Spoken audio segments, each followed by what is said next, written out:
En esta noche vamos a hablar del testimonio de Jesucristo. Y queremos pedir la bendición especial del Señor al estudiar este tema tan importante. Así que les invito a inclinar sus rostros conmigo y vamos a elevar una oración al Señor. Oremos. Padre Celestial, te damos gracias una vez más, porque podemos comenzar estas horas de tu santo sábado, reunidos en este lugar para disfrutar de la amistad y la hermandad unos con los otros, pero especialmente para disfrutar de tu compañía. Te pedimos, Señor, en nuestro estudio de esta noche, que tú vengas a hablar con nosotros a través de tu palabra. Te ruego, Señor, que abras corazones duros, enternezcas corazones que tal vez están en una situación donde no hay un deseo de escucharte y seguirte. Te damos gracias, Señor, por la promesa de que tu palabra no regresará a ti vacía. Y reclamamos esa promesa en esta noche. En el precioso nombre de tu Hijo, Cristo Jesús. Amén. He tenido el privilegio de pastorear la iglesia central de habla inglesa en Fresno, California, por 7 años y medio. Y durante el tiempo que he estado en la iglesia, he tenido el privilegio de dirigir varias campañas evangelísticas. Ahora, cuando uno da campañas evangelísticas y uno es pastor de la iglesia, cada vez le toca a uno buscar un ángulo diferente para presentar el mensaje, porque si uno repite los mismos temas, pues entonces, por lo menos en los Estados Unidos, los hermanos y las hermanas dicen, bueno, ya nosotros hemos escuchado esos temas antes. Y a veces es difícil lograr que vengan a la campaña. Así que en las 4 campañas que he dirigido en la iglesia, he presentado las enseñanzas fundamentales de la Biblia, pero desde 4 diferentes perspectivas.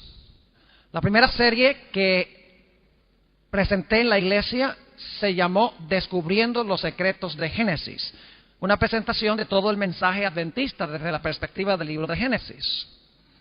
Luego, aproximadamente año y medio después, presenté una serie donde prediqué todas las doctrinas de la iglesia adventista desde la perspectiva del santuario.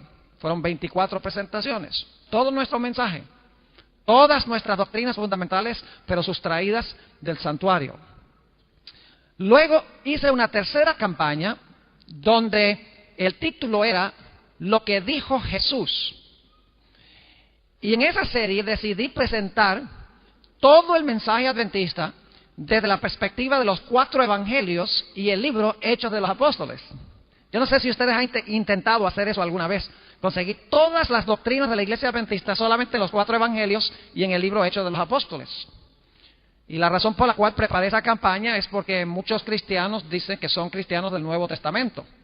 Entonces hay que presentar el mensaje desde la perspectiva del Nuevo Testamento, particularmente las enseñanzas de Jesús.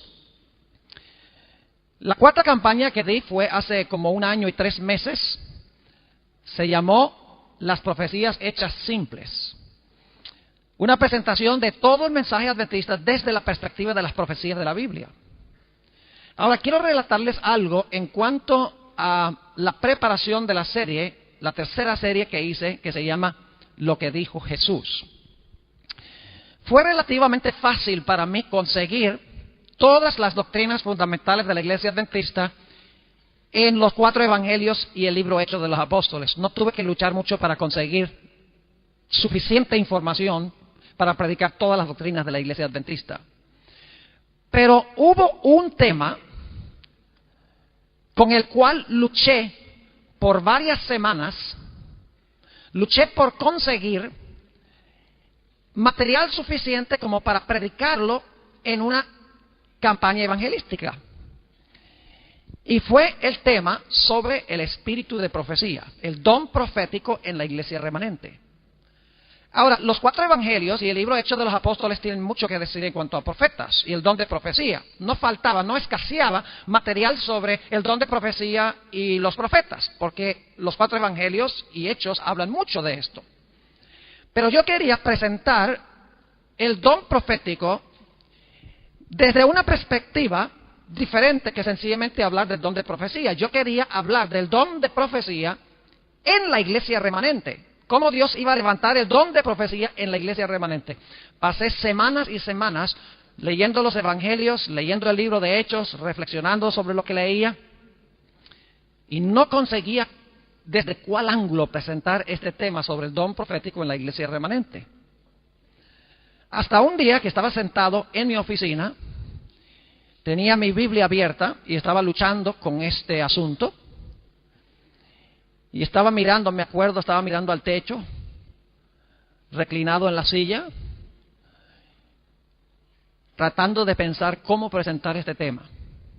Y de repente, como si me hubiera hablado una voz, no creo que fue una voz, creo que fue nada más un pensamiento, pero es como si hubiera escuchado una voz que dijo: estudia la vida y la misión de Juan el Bautista. Ese pensamiento no me salió a mí, de mi mente. A mí no me cabe duda de que en ese momento, cuando yo luchaba por semanas con la forma de presentar el espíritu de profecía en una campaña evangelística, que Dios, a través de su Espíritu Santo, me inculcó en mi mente ese pensamiento: estudia la vida y la misión de Juan el Bautista. Así que fue una concordancia bíblica y busqué todas las referencias a Juan el Bautista en los evangelios y en el libro de Hechos. Y lo que descubrí fue aterrador.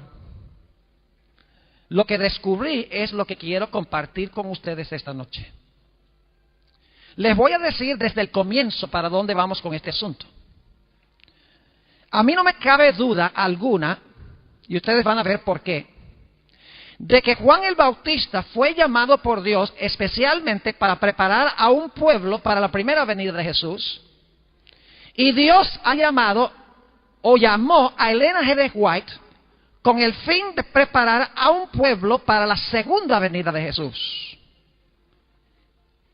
He llegado a la conclusión de que el don profético en la iglesia adventista en realidad es paralelo al mensaje que presentó Juan a la nación judía. Y en esta noche yo quiero compartir con ustedes los resultados de esa investigación para que nosotros nos demos cuenta que Dios nos ha dado un don extraordinario, un don precioso que lamentablemente muchos hemos olvidado y estamos ignorando. Quiero comenzar nuestro estudio esta noche yendo al Evangelio según San Juan, el capítulo 1, y los versículos 19 al 22. San Juan, el capítulo 1, y los versículos 19 al 22. Aquí está hablando de Juan el Bautista. En efecto, vienen a Juan y le hacen una pregunta. Noten el versículo 19. Este es el testimonio de Juan. Cuando los judíos enviaron de Jerusalén sacerdotes y levitas para que le preguntasen: ¿tú quién eres? Fíjense la pregunta: ¿quién eres tú, Juan el Bautista? Confesó y no negó. Si no confesó: yo no soy el Cristo. Y le preguntaron: ¿qué pues? ¿Eres tú Elías? Dijo: no soy. ¿Eres tú el profeta? Y respondió: no. Le preguntan a Juan: ¿eres tú el profeta? Y Juan el Bautista dice: no. Entonces surge la pregunta: si no era el profeta, ¿quién era? En el Evangelio según San Lucas, el capítulo 7 y el versículo 27, encontramos la respuesta que viene de una profecía que se encuentra en el Antiguo Testamento, en Malaquías, el capítulo 3 y el versículo 1. El ministerio de Juan había sido profetizado en Malaquías 3. Y quiero que noten que aunque Juan dice que no es el profeta, a pesar de eso, Dios llama a Juan con un nombre muy especial. Lucas, el capítulo 7 y el versículo 27. Hablando de Juan, dice: este es de quien está escrito: he aquí envío mi mensajero delante de tu faz, el cual preparará tu camino delante de ti. En este versículo, Dios se refiere a Juan el Bautista como su mensajero. Y la profecía en Malaquías 3:1 se refiere a él como el mensajero del Señor. Así que él dice, yo no soy el profeta, pero Dios dice, es el mensajero del Señor. Ahora, quiero que noten otro dato interesante en cuanto a Juan. Juan 5 y el versículo 31 al 33 nos indica que Juan el Bautista tenía el testimonio de Jesucristo. No crean ustedes que el testimonio de Jesucristo lo tiene solamente la iglesia remanente. El testimonio de Jesucristo lo tuvieron todos los profetas, porque ellos testificaron en sus escritos en cuanto a Jesús. Por eso se llama el testimonio de Jesucristo. Dan testimonio de Jesús. Y Juan el Bautista tenía el testimonio de Jesucristo. Noten San Juan, el capítulo 5, y empezando en el versículo 31. Aquí está hablando Jesús. Y fíjense la cantidad de veces que se usa la palabra testimonio. Dice en el versículo 31, si yo doy testimonio acerca de mí mismo, mi testimonio no es verdadero. Otro es el que da testimonio acerca de mí. Y sé que el testimonio que da de mí es verdadero.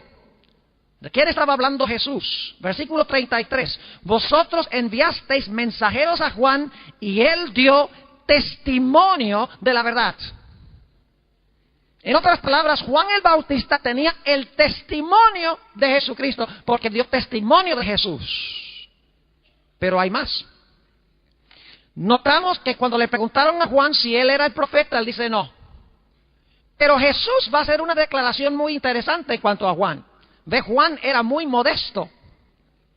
Pero cuando Jesús habló de Juan, no fue tan modesto en cuanto al ministerio de Juan. Noten lo que dice en el Evangelio según San Lucas, el capítulo 7 y el versículo 26. Aquí Jesús describe el ministerio de Juan. Lucas, el capítulo 7 y el versículo 26. Dice aquí lo siguiente. Lucas 7 y el versículo 26. Está hablando Jesús. ¿Mas qué salisteis a ver? ¿A un profeta? Sí, os digo, y más que un profeta. Es decir, Jesús declaró que Juan no era solo un profeta, sino que era más que un profeta. Es de vital importancia tomar en cuenta estos detalles. Le preguntan a Juan, ¿eres el profeta? No. Entonces, ¿quién es? Dios dice, es mi mensajero. Tiene el testimonio de Jesucristo y es más que un profeta. Pero hay otra cosa interesante en cuanto a Juan el Bautista. En el Evangelio según San Juan, el capítulo 1 y el versículo 6, San Juan, el capítulo 1 y el versículo 6, hasta el versículo 8, encontramos una declaración muy interesante en cuanto a Juan el Bautista. Dice allí, en Juan 1, 6, hubo un hombre enviado de Dios, el cual se llamaba Juan. Este vino por testimonio, ahí está otra vez la palabra, para que diese testimonio de la luz, a fin de que todos creyesen por él. Ahora escuchen el versículo 8. No era él la luz, sino para que diese testimonio de la luz. Juan dice, el evangelista Juan dice que Juan el Bautista no era la luz, sino que fue levantado para dar testimonio de la luz. Ahora vamos a encontrar un problema. Vayan conmigo a Juan el capítulo 5. Juan el evangelista, Juan el apóstol dice que Juan el Bautista no era la luz, sino que dio testimonio de la luz. Pero fíjense lo que dice Jesús en Juan el capítulo 5 y el versículo 35. Juan 5 y el versículo 35. Aquí está hablando Jesús de Juan el Bautista y fíjense lo que dice. Él era antorcha que ardía y alumbraba. Y vosotros quisisteis regocijaros por un tiempo en su luz. Dice que Juan el Bautista dio luz, porque Jesús le dijo a los judíos a quienes les estaba hablando, ustedes se recrearon por un tiempo en la luz que dio Juan. Ahora, ¿cómo entendemos esto? En Juan 1 dice que no era la luz, aquí dice que Juan dio luz. ¿Saben ustedes que la palabra que se usa para luz en Juan 1 es la palabra phos, en griego, de donde adquirimos la palabra fosforescente, de donde sale la palabra fósforo? Es la palabra que se usa en el Nuevo Testamento para describir la luz solar. Pero la palabra que se usa para luz, hablando de Juan el Bautista, es la palabra lugnos, que significa una vela, una lámpara, o como dice aquí, una antorcha. Ahora mi pregunta es esta: ¿qué da más luz, el sol o una antorcha? ¿Cuál es la luz mayor, el sol o una vela? Esa es una pregunta ridícula. Porque aunque la lámpara da luz, la luz del sol es mucho mayor. Es decir, que Juan el Bautista no era la luz mayor, sino que era una luz menor cuyo propósito era llevar a la luz mayor. Y por si acaso alguno duda de eso, el siguiente versículo, en Juan 5:36, Jesús, después de decir que Juan era antorcha que ardía y alumbraba, y vosotros quisisteis regocijaros por un tiempo en su luz, dice Jesús: mas yo tengo mayor testimonio que el de Juan. Juan tenía la luz menor, cuyo propósito era apuntar hacia la luz mayor. Era una luz menor para llevar a la luz mayor. Ahora, lo interesante es que Juan el Bautista no era un profeta canónico. Ahora, lo que quiero decir con eso es que Juan el Bautista no escribió ningún libro que encontramos en la Sagrada Escritura. Él era un profeta extracanónico. Es decir, no escribió nada que está incorporado en la Sagrada Escritura. Pero no por eso era menos profeta que los profetas que escribieron libros de la Biblia. Sencillamente, él era una luz menor cuyo propósito era alumbrar a la luz mayor. Pero no era un profeta que escribió un libro que está incluido en la Sagrada Escritura. Ahora, lo interesante al examinar San Juan 5 es que nos damos cuenta que había otra fuente que daba testimonio de Jesús. No solamente Juan, una fuente extracanónica, fuera del canon bíblico, en el sentido de que no escribió ningún libro de la Biblia, sino que había otra fuente que también daba testimonio de Jesús, y era una fuente canónica, era parte del canon bíblico. Note lo que dice Juan, el capítulo 5 y el versículo 39, Juan 5:39. Ya nos dimos cuenta que Juan, la luz menor, dio testimonio a Jesús, la luz mayor, pero había otra fuente que también daba testimonio de Jesús, y era una fuente escrita. Dice en Juan 5 y el versículo 39, escudriñad las Escrituras. Posiblemente la mejor traducción sería escudriñáis las Escrituras. Es decir, ustedes escudriñan las Escrituras, porque a vosotros os parece que en ellas tenéis la vida eterna, y ellas son las que dan testimonio de mí. Así que había dos fuentes que daban testimonio de Jesús. Estaban, en primer lugar, las Escrituras del Antiguo Testamento, y estaba este otro profeta que no tiene ningún escrito incorporado en la Sagrada Escritura, en el Antiguo Testamento. Un profeta canónico y un profeta extracanónico cuyo propósito es alumbrar las páginas de los escritos de los profetas en el Antiguo Testamento. Tal vez les puedo explicar cuál era el propósito por el cual Dios levantó a Juan. Los judíos se jactaban de tener las Escrituras, pero habían torcido las Escrituras, estaban viviendo en oscuridad, no veían en las Escrituras a Jesús. Y por lo tanto Dios dijo: voy a levantar a Juan el Bautista para que Juan el Bautista alumbre las profecías del Antiguo Testamento, para que ellos puedan comprender que esas profecías se cumplen en Jesús. Es decir, los judíos tenían las Escrituras, se jactaban de las Escrituras, decían: nosotros tenemos a Moisés, nosotros tenemos los profetas, pero estaban desobedeciendo los escritos. Y por lo tanto Dios levanta a un profeta, Juan el Bautista, y dice: voy a ayudarles en su comprensión de las Escrituras, en su comprensión del Antiguo Testamento. Les voy a levantar a Juan para que él apunte a Jesús, para que todos puedan ver que Jesús es el centro del Antiguo Testamento. Y les puedo dar un ejemplo de esto. Cuando Juan el Bautista bautizó a Jesús,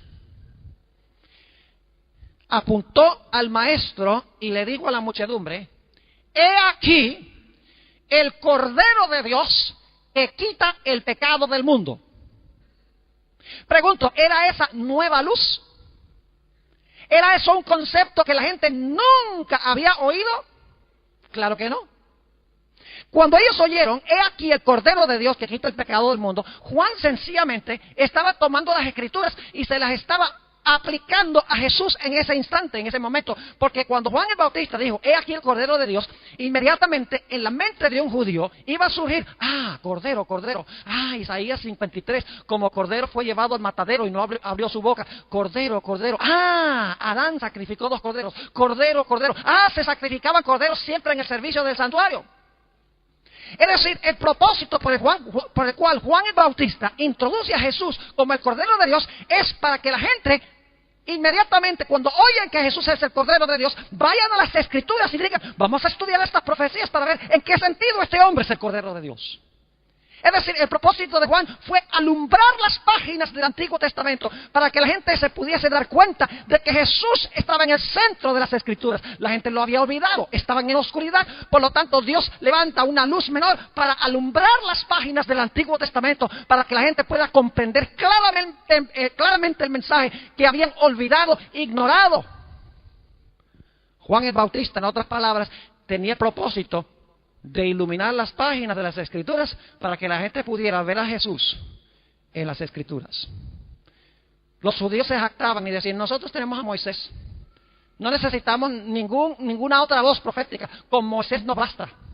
Note lo que dice San Juan, el capítulo 5, y el versículo 39 y 40, ya leímos el 39, dice, escudriñad las Escrituras, porque a vosotros os parece que en ellas tenéis la vida eterna, y ellas son las que dan testimonio de mí, y no queréis venir a mí para que tengáis vida. Es decir, ustedes estudian las Escrituras, y no quieren venir a mí, de quien hablan las Escrituras. Es decir, ustedes no entienden las Escrituras, por eso Dios levanta a Juan, para alumbrar las Escrituras, para que la gente las pueda comprender. Versículo 45 del mismo capítulo, Jesús dice, no penséis que yo voy a acusaros delante del Padre. A quien os acusa, Moisés, en quien tenéis vuestra esperanza.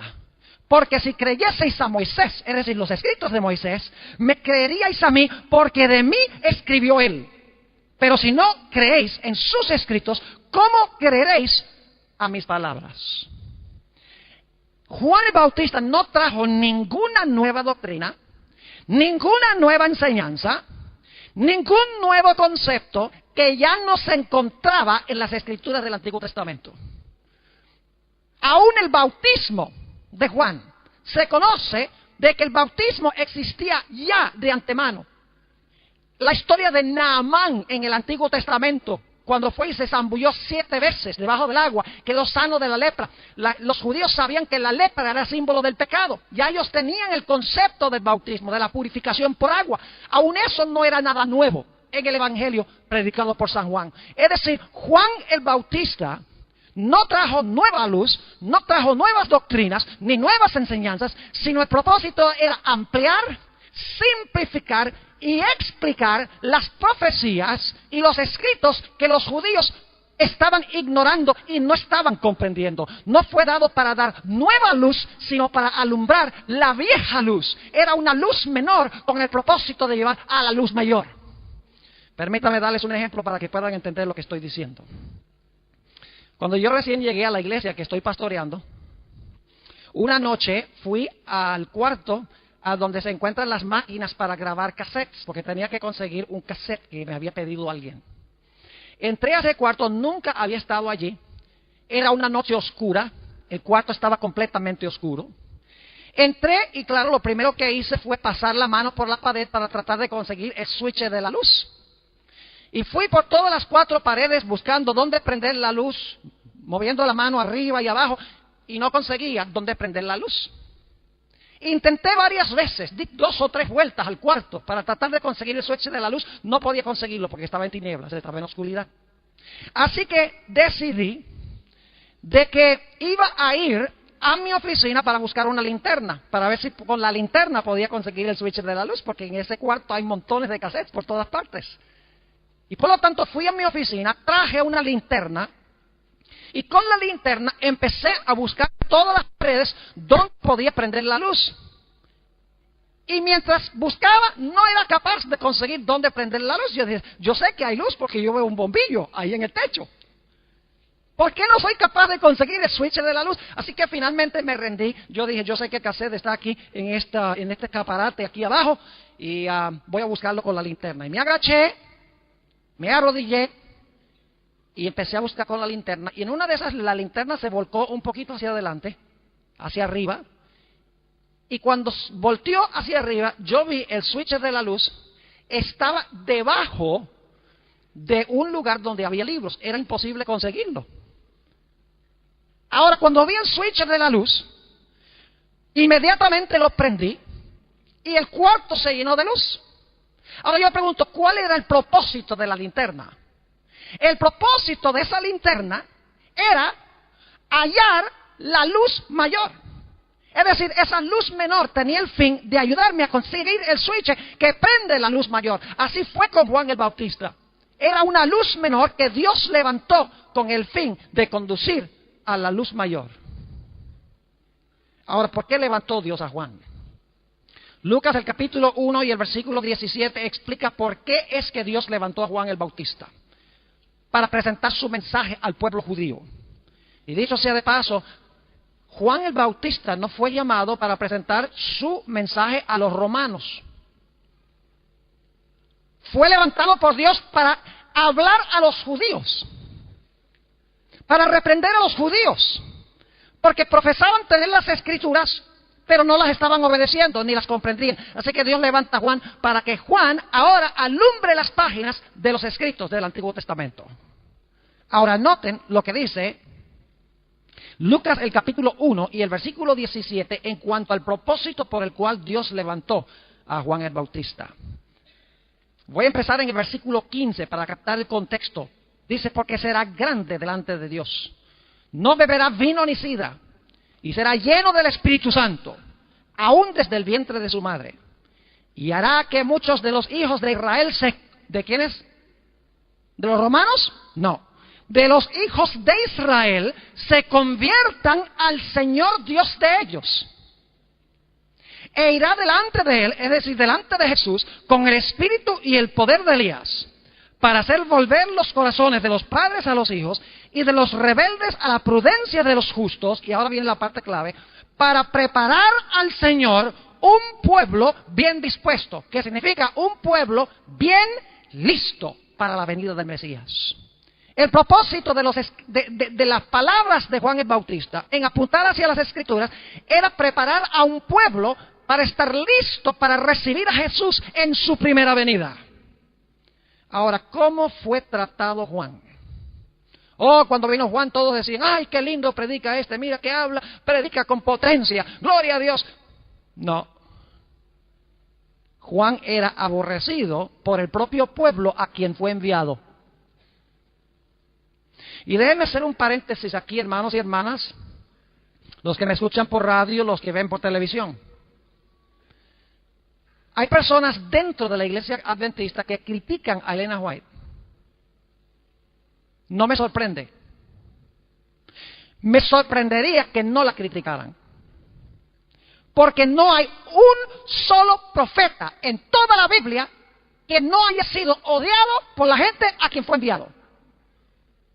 Es decir, los profetas cuando eran enviados al pueblo de Dios, porque los profetas eran primordialmente, no exclusivamente, pero casi en todos los casos, era el propósito que ellos hablaran a los que profesaban ser pueblo de Dios para traerlos de regreso a las sendas donde ellos se habían extraviado de la palabra.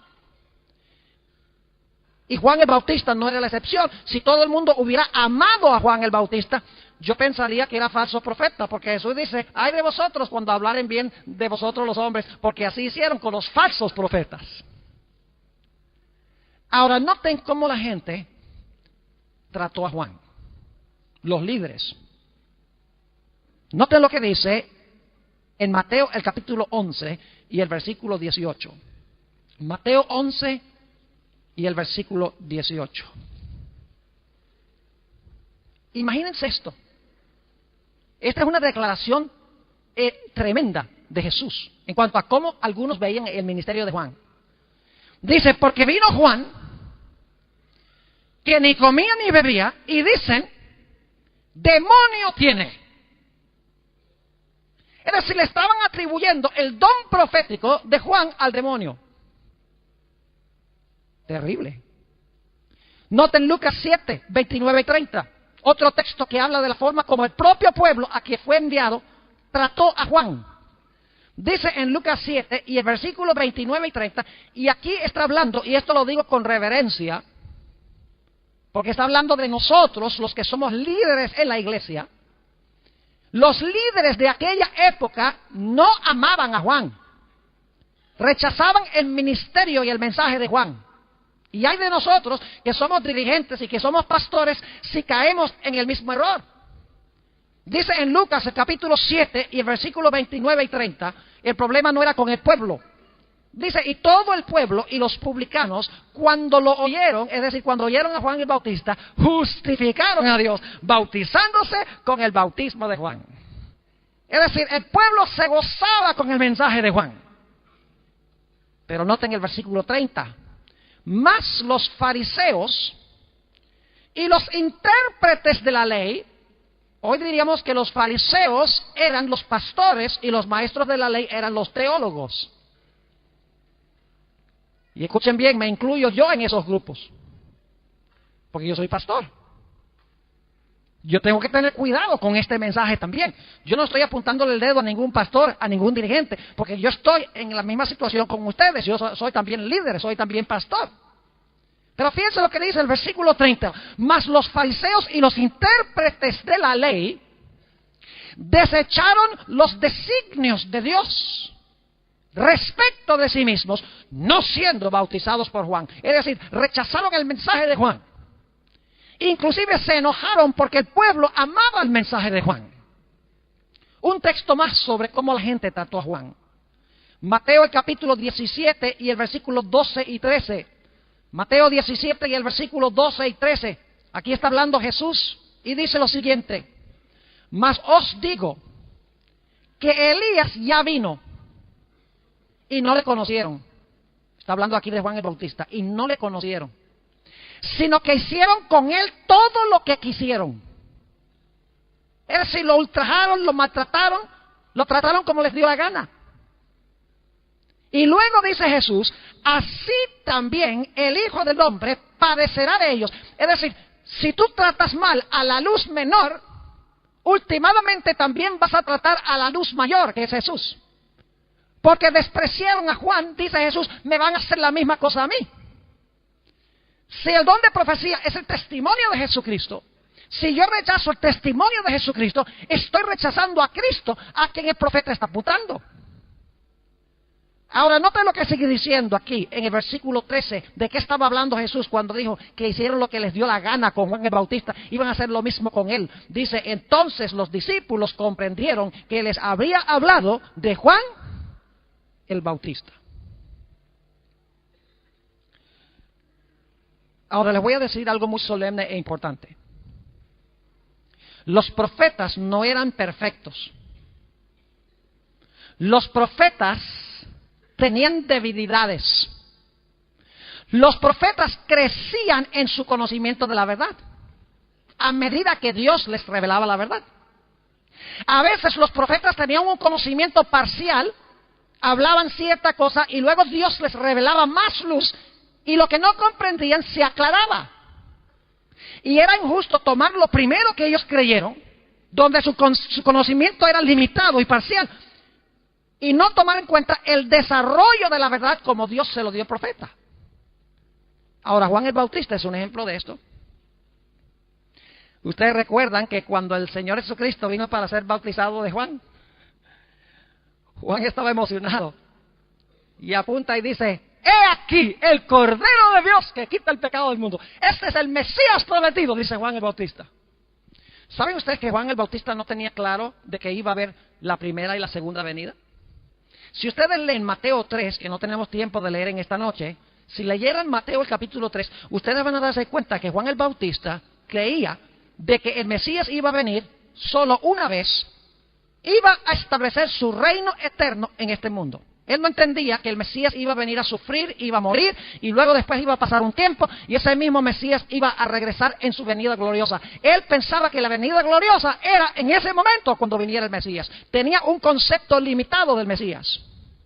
Y cuando el Señor Jesucristo empezó a hablar de amor, y ama a los romanos, y ama a los publicanos, y empezó a mezclarse con las prostitutas, y con los pobres, y con los pecadores, Juan el Bautista empezó a dudar en cuanto a Jesús. No entendía cómo este Jesús cuadraba con el concepto parcial que él tenía en cuanto al Mesías. Inclusive llegó a ser tan serio que cuando Juan el Bautista estaba en la cárcel, y esto se relata en Mateo el capítulo 11, cuando estaba en la cárcel, él llama a algunos de sus discípulos y les dice: mire, yo quiero que ustedes vayan a Jesús y le hagan una pregunta. ¿Eres tú el que estábamos esperando o debemos esperar a otro? ¿Qué diferencia? Al principio, este es el Cordero de Dios que quita el pecado del mundo. Más adelante, cuando Jesús no cuadraba con el concepto del Mesías que tenía Juan, él dice: ¿eres tú en verdad el que estábamos esperando o debemos esperar a otro? Y dice la Biblia que Jesús no contestó la pregunta inmediatamente cuando vinieron los mensajeros de Juan. Sencillamente les dijo: quédense aquí y miren lo que voy a hacer todo el día. Y Jesús ese día abrió los ojos de los ciegos, sanó paralíticos, curó leprosos, echó demonios.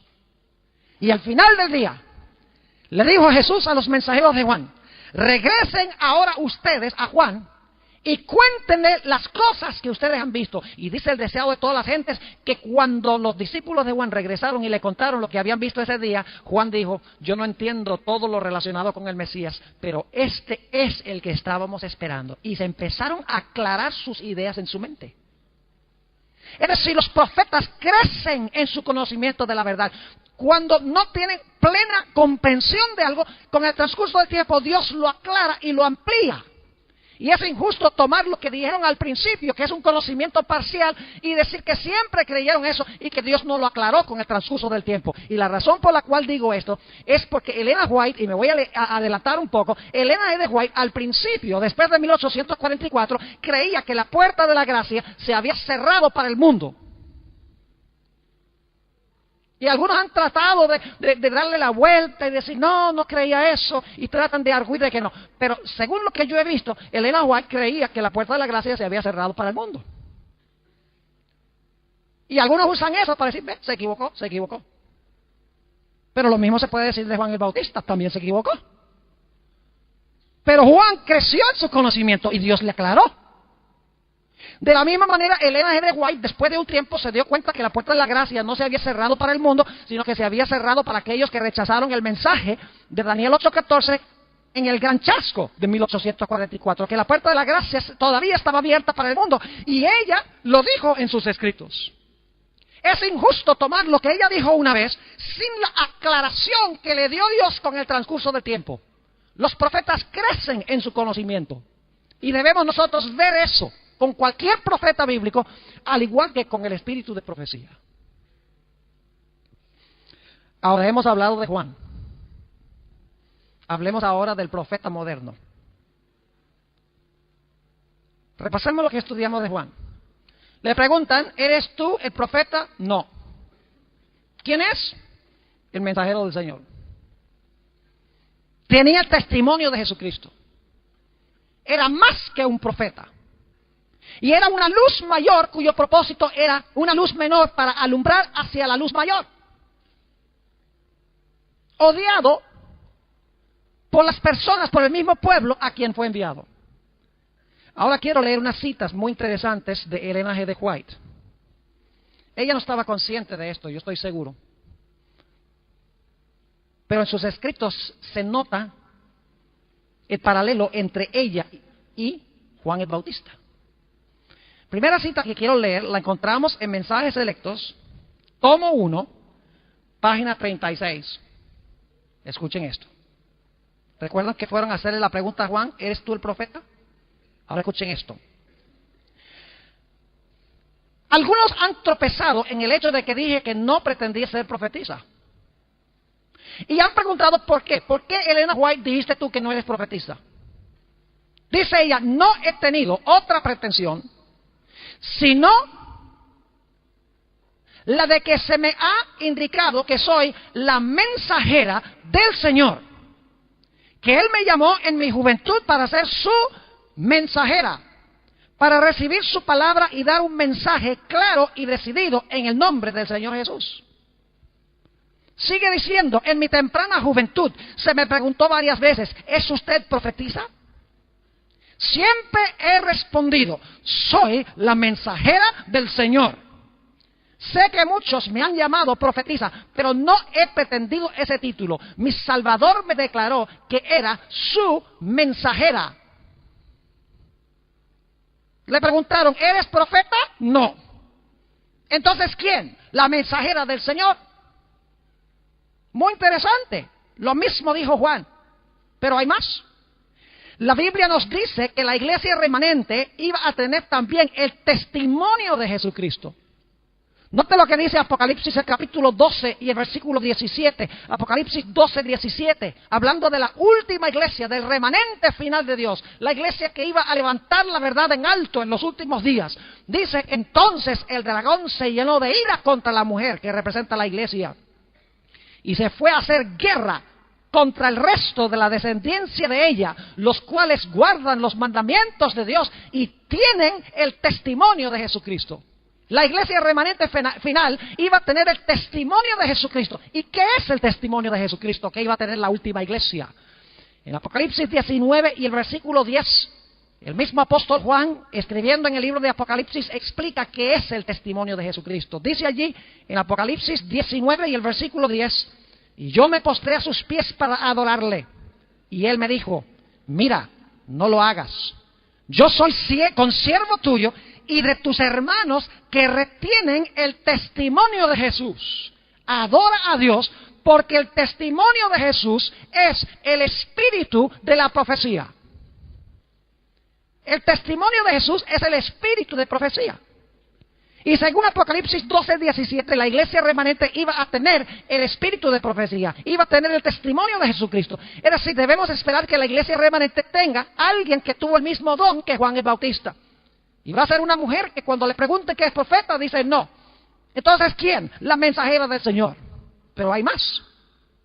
Recuerda que Juan el Bautista dijo, yo no soy profeta, pero Jesús dijo que era más que un profeta.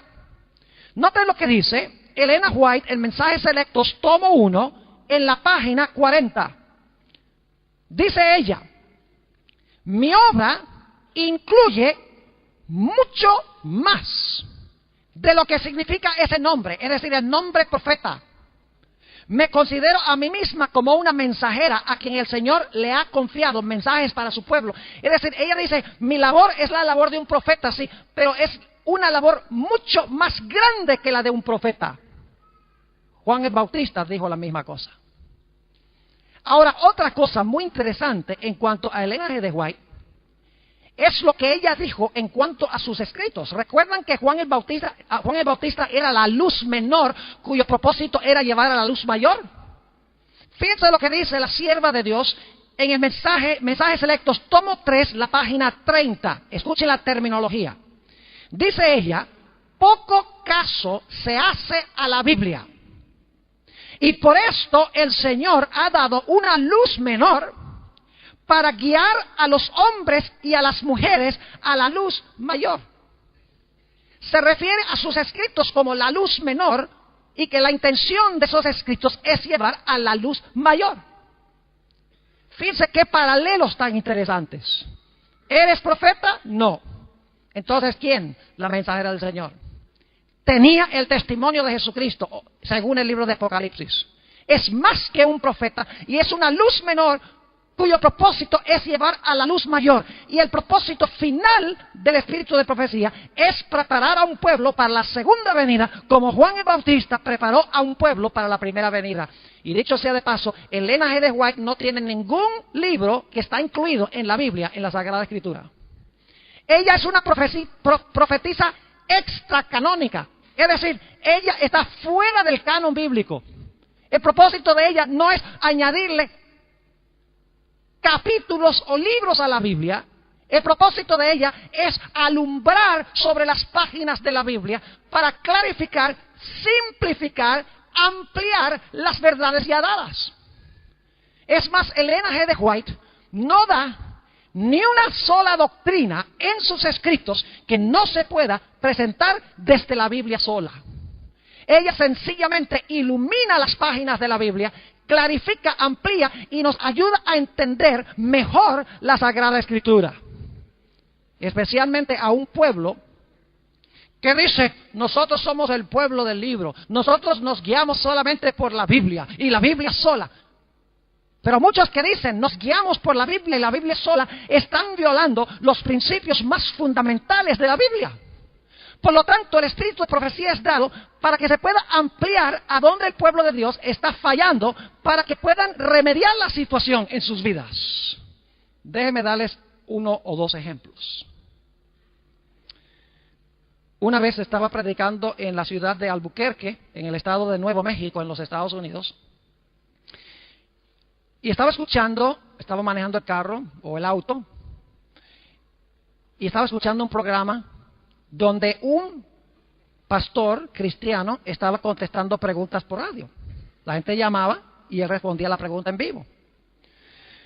Bueno, a medida que estaba escuchando, llamó una persona y le dijo al pastor que estaba contestando las preguntas, mire, yo tengo 2 preguntas que me gustaría que me contestara. Número 1, ¿es pecado fumar? Y la segunda pregunta es, ¿me va a mandar Dios al infierno por fumar? Preguntas interesantes. Pero las respuestas de que estaba en la emisora de radio de este pastor me aterraron aún más que las preguntas. El que estaba contestando las preguntas, que era un pastor cristiano, dice, en cuanto a su primera pregunta, le puedo asegurar que fumar no es pecado, porque en ninguna parte de la Biblia consigues que dice, no fumarás. Y nos guiamos por la Biblia sola. Como la Biblia no dice no fumarás, está bien fumar. Pero lo que me aterró fue la respuesta a la segunda pregunta. Le dice con respecto a su segunda pregunta, que si por fumar Dios lo va a enviar al infierno, no se preocupe, que más rápido va a llegar al cielo. Claro, porque el que estaba contestando las preguntas creía que si se moría más rápido llegaba al cielo, si se moría de cáncer.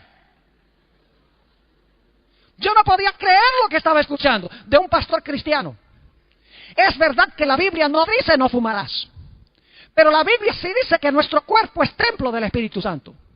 La Biblia también dice que nada inmundo entrará al cielo. ¿Han visto los pulmones de un fumador? La Biblia también dice claramente que debemos vencer los deseos de la carne. Ahora, créanme que no estoy criticando a cualquier persona aquí que está luchando con el hábito del cigarrillo. Dios le puede dar la victoria sobre el hábito del cigarrillo, porque todo lo podemos en Cristo que nos fortalece. Lo que estoy hablando aquí es que algunos cristianos usan pretextos de poder hacer algunas cosas porque la Biblia no dice explícitamente que es pecado fumar. Pero en principio la Biblia, si se toman los principios, vamos a llevar una vida ordenada y limpia en nuestros hábitos de salud. Ahora, por eso Dios levantó a Elena G. de White. Y Elena G. de White dice, el cigarrillo es un veneno lento e insidioso. Y el que fuma peca contra su cuerpo y quebranta la ley de Dios. Lo dice clarito, contante y sonante para que no haya excusa. Está Elena G. de White añadiéndole a la Biblia porque dice que está mal fumar. No. Lo que está haciendo es ampliando el principio bíblico y lo está aplicando en una situación específica. Como dice ella, para que el pueblo de Dios quede sin excusa. Lo mismo podríamos decir del café y otros hábitos. Y aquí estoy pisando terreno peligroso. Y estoy hablando de café frío también. Le hago una buena propaganda a Coca-Cola. O una mala propaganda, digamos, a Coca-Cola. La cafeína también destruye el cuerpo. Ah, pero la Biblia no dice no tomarás Coca-Cola. Así que puedo tomar Coca-Cola si quiero. No, señor. Porque la Biblia tiene el principio de que debemos cuidar nuestro cuerpo porque es templo del Espíritu Santo. El Espíritu de profecía deja muy en claro de que el pueblo de Dios debe vencer el café. ¿Saben lo que se ha proliferado en los Estados Unidos ahora? Aquí no, en la villa. No se llama la villa ya. No aquí en Libertador San Martín. Porque ustedes tienen la buena fortuna de que no tienen cine, sino en la casa. Pero no tienen un lugar que se llama cine. En los Estados Unidos se ha vuelto común para la juventud, la vasta mayoría, frecuentar el cine. Dicen, la Biblia nunca dice que no podemos ir al cine. Y es verdad, la Biblia no dice no irás al cine. No irás al teatro, la Biblia no dice eso. Así que por eso podemos ir al teatro, podemos ir al cine, porque la Biblia no lo prohíbe específicamente, no. Porque la Biblia tiene principios. Por ejemplo, 2 Corintios 3, donde dice que somos transformados a la imagen de lo que nosotros vemos. Mientras contemplamos a Jesús, somos transformados a su imagen. Lo contrario es verdad también, que mientras contemplamos la violencia, el sexo ilícito, la mentira y todas estas cosas, reflejamos eso que estamos viendo. Y a veces los jóvenes de la iglesia vienen y me dicen, pastor, yo no le veo nada malo a ir al cine. Y yo le digo, pues yo voy a estar orando para que Dios te arregle los ojos. Porque es un problema de vista. Para que Dios, a través del espíritu de profecía, Elena White dice que no se debe ir al teatro. No había cine en ese tiempo. Pero ella dice, el teatro exalta la violencia, el sexo, la mentira, un mundo imaginario. Dice, no vayan. ¿Está añadiéndole Elena G. White a la Sagrada Escritura? No. Lo que está haciendo es ampliando las cosas para que sepamos cómo prepararnos en detalles específicos para la venida del Señor. Es una ayuda que nos da Dios para que podamos obedecer los principios bíblicos en cada detalle de nuestra vida si amamos a Jesús. Permítame leerles una cita aquí. Se encuentra en el tomo 2 de Joyas de los Testimonios, páginas 280 y 81. Y escuchen bien. Elena G. White misma dijo que si el pueblo de Dios hubiera estado obedeciendo la Biblia, Dios nunca la hubiera levantado a ella. Inclusive ella dice que el único propósito por el cual Dios la levantó a ella es para apuntar a la Biblia, ampliar la Biblia, explicar la Biblia, para que podamos entender mejor. Dice ella lo siguiente: si os hubieseis dedicado a estudiar la palabra de Dios con un deseo de alcanzar la norma de la Biblia y la perfección cristiana, es decir, si estudias la Biblia porque tú quieres alcanzar la perfección cristiana, no habríais necesitado los testimonios. Es decir, si estudiáramos a conciencia la Biblia, Dios no hubiera dado los testimonios.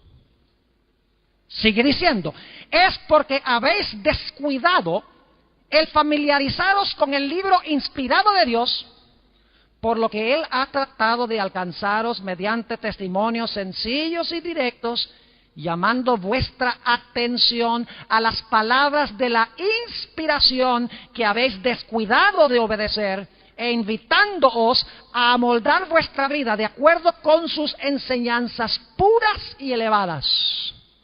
Sigue diciendo, los testimonios escritos, escuchen bien, los testimonios escritos no son dados para proporcionar nueva luz, sino para impresionar vívidamente en el corazón las verdades de la inspiración ya reveladas. El deber del hombre hacia Dios y sus semejantes ha sido especificado distintamente en la palabra de Dios. Es decir, si tú quieres saber cuál es tu deber para con Dios y tus semejantes, está clarito en la Sagrada Escritura. Entonces, ¿para qué el espíritu de profecía? Sigue diciendo, sin embargo, son pocos entre vosotros los que obedecen a la luz dada. Igual que los judíos en el tiempo de Jesús tenían la Biblia, pero no la estaban obedeciendo. Sigue diciendo, en cuanto a sus escritos, no son sacadas a relucir verdades adicionales. Es decir, en sus escritos no hay nueva luz. En sus escritos no hay nuevas doctrinas, nuevas enseñanzas que no están en la Biblia. Dice, no son sacadas a relucir verdades adicionales, sino que Dios ha, escuchen bien, simplificado por medio de los testimonios las grandes verdades ya dadas.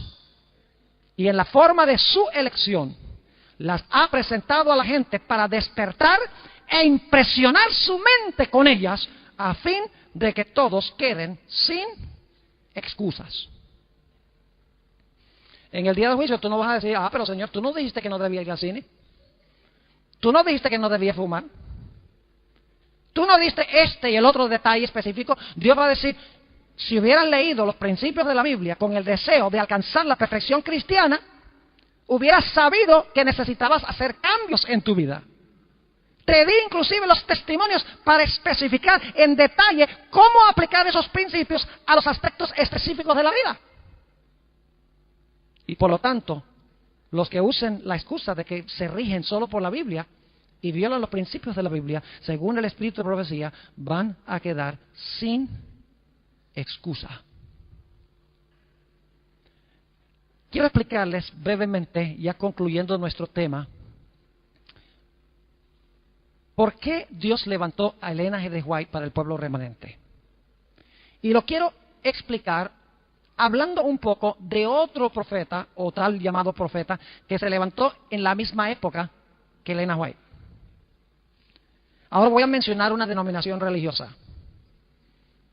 No he hecho nada esta semana para mencionar nombres de denominaciones, pero voy a mencionar esta denominación. Y les digo una cosa, los miembros de esta denominación son gente muy buena. Aman a Dios, tienen altos valores familiares y son muy cuidadosos con sus principios de la salud. Me refiero a los mormones. ¿Cuántos de ustedes alguna vez han recibido una visita de un mormón?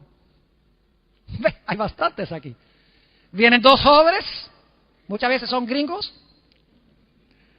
con su camisa blanca, su corbata oscura y montando bicicleta. ¿Sí o no? Y muchachos bien arregladitos, bien parecidos. Es decir, dan buen testimonio. Y llegan a la casa, ¿y qué es el primer estudio bíblico que le dan? ¿Cuál es? ¿Cuál es el primer estudio bíblico? Los que han recibido los mormones saben que el primer estudio bíblico que ellos le dan es sobre cómo llegó a existir el libro de Mormón y por qué José Smith es un verdadero profeta. ¿Dónde presentamos los adventistas la doctrina del Espíritu de profecía si es que la presentamos? ¿A dónde? Al final. Yo siempre presento el Espíritu de profecía al final de mis conferencias. Pero los mormones presentan al puro principio. El primer estudio bíblico es tratar de persuadirnos a nosotros de que José Smith fue un verdadero profeta y que su traducción del libro de Mormón de un idioma antiguo egipcio es un libro tan confiable como la Biblia. Es más, que el libro de Mormón tiene muchas enseñanzas que no están en la Biblia. ¿Y saben por qué ese es el primer estudio bíblico? Porque, con todo respeto, digo que los mormones no pueden comprobar sus doctrinas solo de la Biblia. Y por eso ellos tienen que persuadir a la gente en el primer estudio bíblico de que acepten una fuente de autoridad adicional fuera de la Biblia, que es el libro de Mormón y algunos otros libros que ellos tienen. Porque si pueden convencerlos de que ustedes acepten el libro de Mormón como de autoridad, entonces ellos les pueden dar estudios bíblicos. Todos los estudios bíblicos se los pueden dar no solo con la Biblia, sino también con el libro de Mormón, porque usted aceptó el libro de Mormón como de igual autoridad que la Biblia y que tiene el libro de Mormón muchas doctrinas que no están en la Biblia. En la iglesia adventista es lo contrario.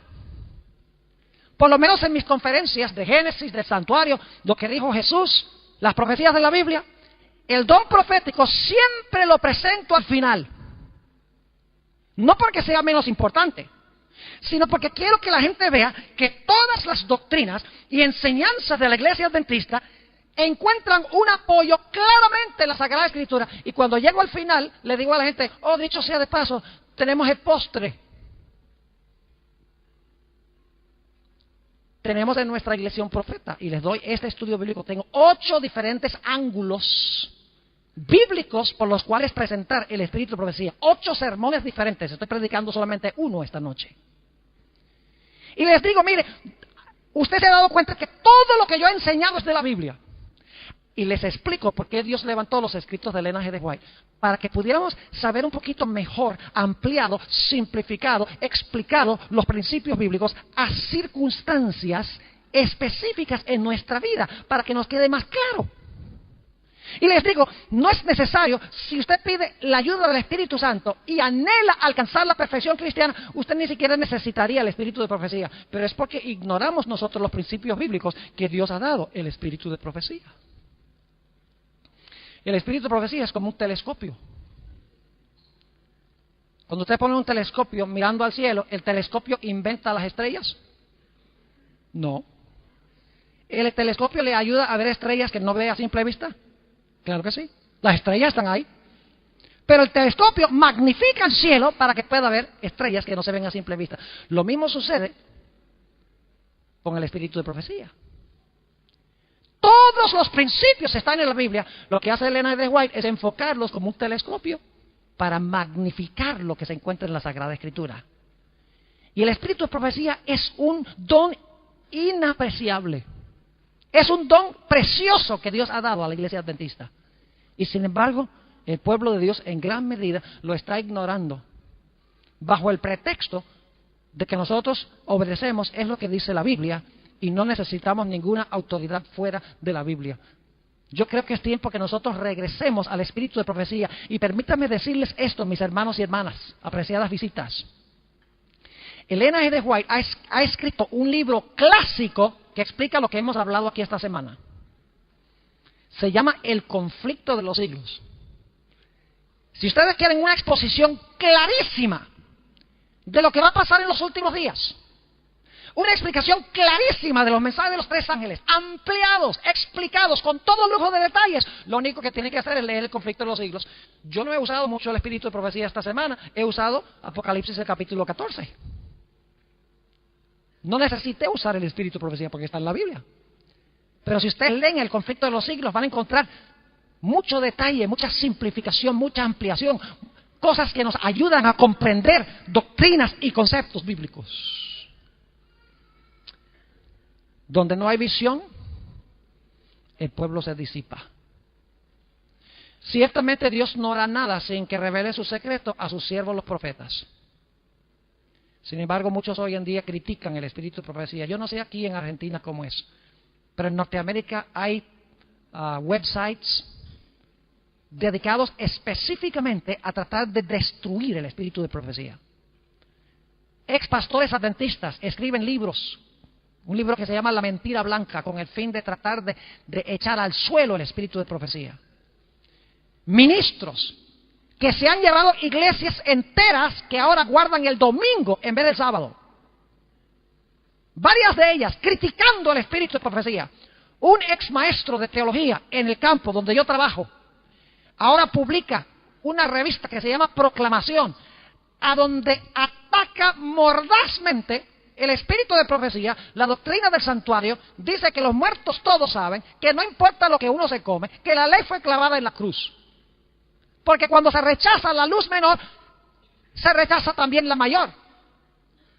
Por eso Dios quiere que el pueblo de Dios regrese a la palabra escrita, y que también leamos el Espíritu de profecía, y que cuando vayamos a la Biblia y el Espíritu de profecía, lo hagamos con un corazón abierto y sincero, dispuesto de oír la voz de Dios. Habla, Señor, que tu siervo oye. Lo que tú me digas en los libros, lo voy a obedecer, y voy a buscar el principio bíblico. Y de esta manera, en cada detalle de la vida, a través de la ampliación que encontramos en el Espíritu de profecía, el pueblo de Dios estará preparado en todas las dimensiones de la vida para la segunda venida de Jesús. Quiero terminar en esta noche mencionándoles que Elena G. White vio en el tiempo de angustia a un grupo de adventistas. Proféticamente se le permitió ver el futuro, un grupo de adventistas en el tiempo de angustia. Y quiero leer esta cita, se encuentra en la página 45 de Mensajes Selectos, tomo 1. Dice: vi el estado de algunos que se adherían a la verdad presente, pero que no hacían caso de las visiones. La forma que el Señor había escogido para enseñar en algunos casos a los que erraban en la verdad bíblica. Es decir, el propósito del Espíritu de profecía es corregir a los que yerran en la verdad bíblica. Sigue diciendo ella que en el tiempo de angustia, estas personas que decían Biblia sola, nada de testimonios, nada de visiones, hicieron una pregunta: Note lo que dice: ¿por qué no nos mostraste nuestro error para que pudiésemos haber hecho lo correcto y hubiéramos estado listos para este tiempo? Y Dios va a contestar: yo les advertí, les di los testimonios, y ustedes los ignoraron y los pisotearon. Y por lo tanto ahora están sin refugio en el tiempo de angustia. Pueden leerlo ahí en ese capítulo. Dice Elena G. de White también que en los últimos días se iba a levantar un odio satánico contra sus escritos. Mensajes Selectos, tomo 1, páginas 54 y 55. Dice ella: Satanás trabajará hábilmente en diferentes formas y mediante diferentes instrumentos para perturbar la confianza del pueblo remanente de Dios en el testimonio verdadero. Se encenderá un odio satánico contra los testimonios.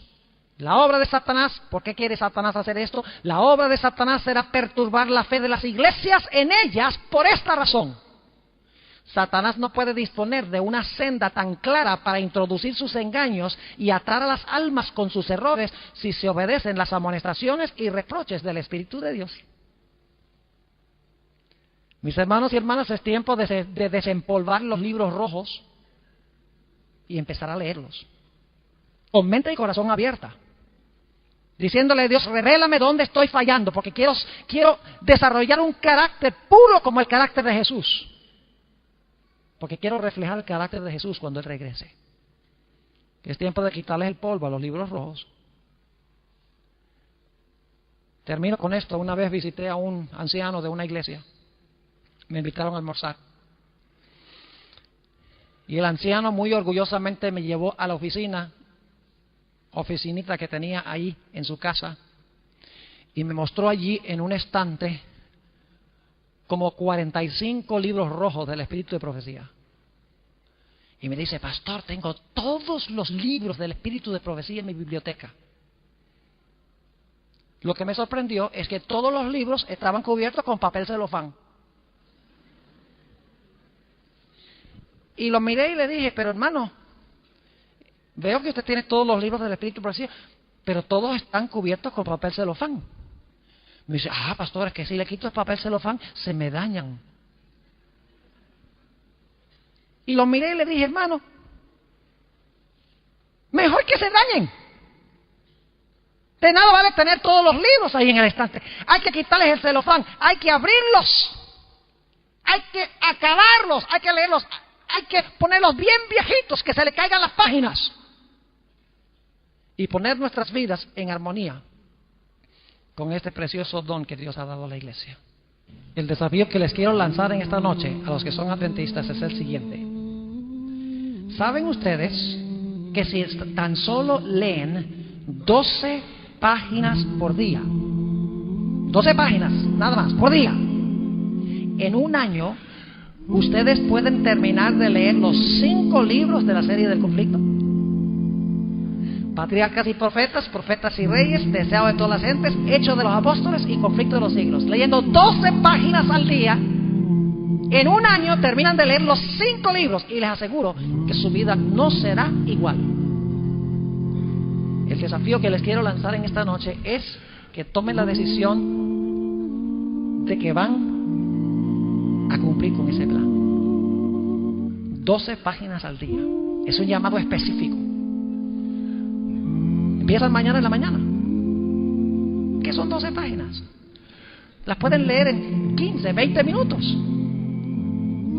Yo quiero preguntar en esta noche: ¿alguien quiere aceptar el desafío de leer las 12 páginas al día? Levantando la mano en esta noche. Gloria a Dios. Miren todas estas manos. Después de un año, este plantel va a ser completamente diferente, porque va a haber un reavivamiento y una reforma como nunca se ha visto en este plantel. Gloria a Dios por estas personas que han levantado la mano. Propónganse, mis hermanos y hermanas, apreciados jóvenes, propongámonos, dejen la mano arriba, propongámonos hacer esto para prepararnos para la venida de Jesús. Padre Celestial, en esta noche has visto la respuesta de tu pueblo, un pueblo necesitado de luz para estos últimos días, un pueblo que quiere prepararse cabalmente para la venida de tu Hijo Cristo. En esta noche, Señor, yo quiero pedirte que ayudes a cada persona que ha levantado la mano para que a partir de mañana lean las 12 páginas por día. No como un ejercicio académico, sino con el fin de comer la carne y beber la sangre del Hijo de Dios en el estudio de tu palabra. Señor, estamos cansados de vivir en este mundo de sufrimiento, clamor, dolor y muerte. Queremos ir al cielo y queremos vivir en la tierra nueva. Queremos que Jesús venga pronto. Señor, inculca en nuestro corazón ese anhelo intenso de estar con Jesús.